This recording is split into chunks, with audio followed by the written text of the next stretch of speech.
बिस्मिहि सुब्हानहु व सुअदाना वस्सलातु वस्सलामु अला जिल मजदि वल मकान अम्मा बाद। प्रिय दर्शक, आज আমরা আলোচনা করব লাইলাতুন নিসফি মিন শাবান তথা শাবান মাসের 14 তারিখ দিবাগত রাত আমাদের দেশে যে রাতকে বলা হয় শবে বরাত। শবে বরাত নিয়ে আমাদের দেশে বাড়াবাড়ি যেমন আছে, শবে বরাত নিয়ে আমাদের দেশে ছাড়াছাড়িও তেমন আছে। খুব লম্বা তাত্ত্বিক আলাপে আজকে আমি যাব না। আজকে আমি যে বিষয়ে আলোচনা করব সেটা হলো, আমাদের দেশে একদল বলেন শবে বরাতের ফজিলতই নেই, আর আরেক দল এই রাতে এমন কাজ করেন যে এই রাতের কাজগুলো শরিয়া সমর্থন করে না। এক নম্বর আসেন, লাইলাতুন নিসফি মিন শাবানের ফজিলত অনেকগুলো সহিহ হাদিস দ্বারা প্রমাণিত। সব হাদিস নিয়ে এখানে আমি পর্যালোচনা করব না। আমার লিখিত এই বই কোরআন সুন্নাহর আলোকে 12 মাসের করণীয় বর্জনীয়, এই বইয়ে আমি বিস্তারিত আলোচনা করেছি। আমি আজকে 2-4টা হাদিস আমি আপনাদের কাছে সনদ সহ পড়ব, তারপর আমি অন্য আলোচনায় যাব ইনশাআল্লাহ। এক নম্বর আসেন, হযরত মুআয ইবনে জাবাল রাদিয়াল্লাহু তাআলা আনহুর যে হাদিস ইমাম ইবনে হিব্বান রাহিমাহুল্লাহ সহিহ ইবনে হিব্বানে এনেছেন 5665 নম্বর হাদিস। ইমাম বাইহাকি রাহিমাহুল্লাহ শুআবুল ঈমান এনেছেন 3883 নম্বর হাদিস। যে আল্লাহ তাআলা লাইলাতুন নিসফি মিন শাবানে পুরা বান্দার দিকে রহমতের দৃষ্টিতে থাকান।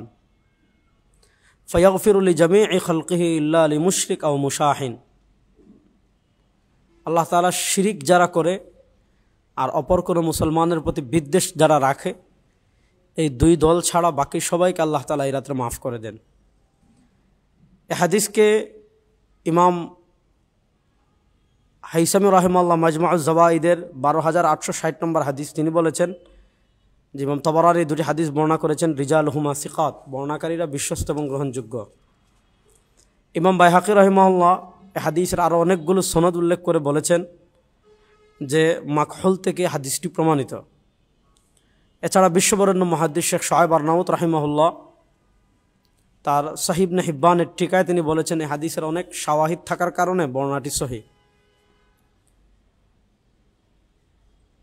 এছাড়াও হযরত আবু বকর সিদ্দিক রাদিয়াল্লাহু তাআলা আনহু থেকে এ ধরনের হাদিস বর্ণিত হয়েছে। আব্দুল্লাহ ইবনে আমর রাদিয়াল্লাহু তাআলা থেকে এ ধরনের হাদিস বর্ণিত হয়েছে।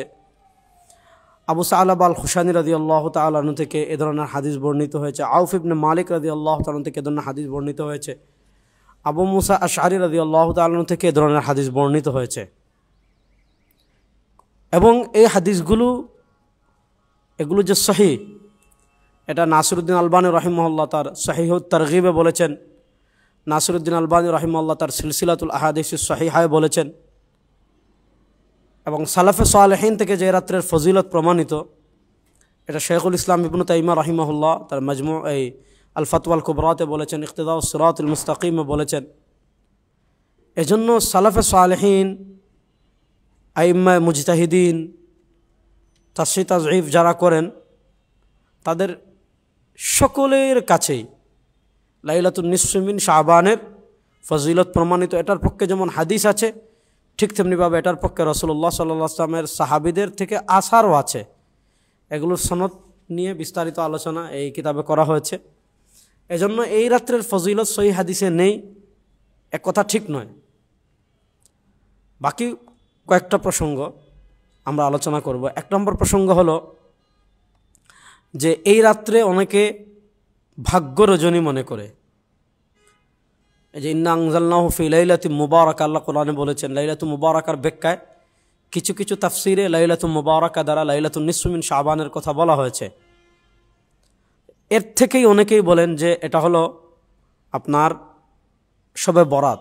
এটা ঠিক নয়। আল্লামা ইবনে কাসির রাহিমাহুল্লাহ তাফসির ইবনে কাসির এটা শক্তভাবে খণ্ডন করেছেন। এবং মাকালাতুল কাউসারিতে আল্লামা জাহিদ কাউসারি রাহিমাহুল্লাহ, এই যে আমার কাছে রয়েছে মাকালাতুল কাউসারি, মাকালাতুল কাউসারির 50 নম্বর পৃষ্ঠায় আল্লামা কাউসারি রাহিমাহুল্লাহ লাইলাতুন নিসফি মিন শাবান একটা শিরোনাম দিয়েছেন। এবং এই যে আম্মা মা যাকারহু আস-সা'লাবি ফি তাফসিরি মিন হামলিল লাইলাতিল মুবারাকাতিল মাযকুরা ফি আউয়ালি সূরাতিদ দুখান আলা লাইলাতিন নিসফি মিন শাবান ফাসাবকু কলম।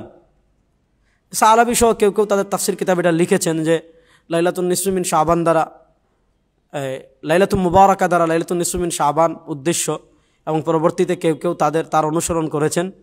এটা তার সবকে কলমের স্খলন, কারণ এটা নসের মুখালিফ। এজন্য ভাগ্য রজনী হলো লাইলাতুল কদর, ভাগ্য রজনী লাইলাতুন নিসফি মিন শাবান না। আমরা যে লাইলাতুল বারাআ বলি, আরবিতে বারাআত মানে মুক্তি, এই হিসাবে মুক্তির রাত হিসাবে শবে বারাত বলা যাবে, কিন্তু ভাগ্য রজনী হিসাবে শবে বারাতকে বলা যাবে না। এখন প্রশ্ন হলো, এই শবে বারাতে আমাদের কি করণীয় উচিত? ইমাম বাইহাকি রাহিমাহুল্লাহ শুআবুল ঈমানে আম্মাজান আয়েশা রাদিয়াল্লাহু আনহা থেকে হাদিস এনেছেন এবং বলেছেন ইসনাদুহু মুরসালুন জাইদ, যে হাদিস থেকে এটা প্রমাণিত হয় আল্লাহ নবী সাল্লাল্লাহু আলাইহি ওয়াসাল্লাম সেদিন একাকে ইবাদত করেছেন। নবী করিম সাল্লাল্লাহু আলাইহি ওয়াসাল্লাম থেকে ওই রাত্রে একাকে ইবাদত প্রমাণিত, ইজতিমাই কোনো ইবাদত রাসূলুল্লাহ সাল্লাল্লাহু আলাইহি ওয়াসাল্লাম থেকে প্রমাণিত না। আগে এই রাত্রে আমরা কি করব সেটা আমরা পড়ব হলো লাতাইফুল মাআরিফ থেকে, লাতাইফুল মাআরিফ ফিমা লিমাওয়াসিমিল আম মিনাল ওয়াযাইফ, ইমাম ইবনে রজব হাম্বলি রাহিমাহুল্লাহ লেখা এই কিতাব থেকে আমরা পড়ব এই রাত্রে আমাদের কি করণীয় উচিত। এখানে ইমাম ইবনে রজব হাম্বলি রাহিমাহুল্লাহ লাতাইফুল মাআরিফের 192 পৃষ্ঠা একটা শিরোনাম দিয়েছেন, মা ইয়াজিবু আলাল মুসলিমিনা ফি লাইলাতিন নিসফ, যে লাইলাতুন নিসফি মিন শাবানে মুসলমানদের কি করণীয় উচিত। তিনি বলেছেন ফায়ামবাগি লিল মুমিনি আন ইয়াতাফাররাগা ফি তিলকাল লাইলাতি লিযিকরিল্লাহি তাআলা ওয়া দুআইহি বিগুফরানিয যুনুব ওয়া সিতরিল উয়ুব ওয়া তাফরিজিল কুরুব, যে এই রাত্রে মুসলমানদের উচিত হলো এই রাতকে অবসর করবে লিযিকরিল্লাহ, আল্লাহ তাআলার জিকির করার জন্য, ওয়া দুআইহি বিগুফরানিয যুনুব, তার গুনাহ মাফের জন্য, আল্লাহর কাছে দোয়া করার জন্য, তার দুষ্ত্রুটি দেখে এবং তার মুসিবত দূর করার জন্য এই রাত্রে আল্লাহর কাছে দোয়া করার জন্য এই রাত্রে সে কী করবে, ফারিক করবে। রাসূলুল্লাহ সাল্লাল্লাহু আলাইহি ওয়াসাল্লাম থেকে এই রাত্রে দীর্ঘ একাকী নামাজ প্রমাণিত। এজন্য আপনি এই রাত্রে একাকী দোয়া করবেন, একাকী নামাজ পড়বেন, একাকী তাসবিহ পড়বেন, একাকী তাহাজ্জুদ পড়বেন। এগুলো হলো এই রাত্রের করণীয়, যেটা ইমাম ইবনে রজব হাম্বলি রাহিমাহুল্লাহ লাতাইফুল মাআরিফে লিখেছেন। প্রশ্ন হলো যে এই রাত্রের পরে অনেকেই রোজা রাখে, অর্থাৎ যেমন আগামীকাল দিবাগত রাত আমাদের শবে বরাত, এর পরের দিন 15 শাবান কেউ কেউ রোজা রাখে। এ সংক্রান্ত যে হাদিস আছে সুনান ইবনে মাজাহ, হযরত আলী রাদিয়াল্লাহু তাআলা থেকে ইযা কানাত লাইলাতুন নিসফি মিন শাবান ফাকুমু লাইলাহা ওয়া সুমু ইয়াওমাহা, এই সনদে ইবনে আবি সাবরা আছেন যিনি বিতর্কিত বর্ণনাকারী, যার কারণে হাদিসটি সনদের দিক থেকে যঈফ। কিন্তু এখানে অনেকগুলো বিষয় আছে।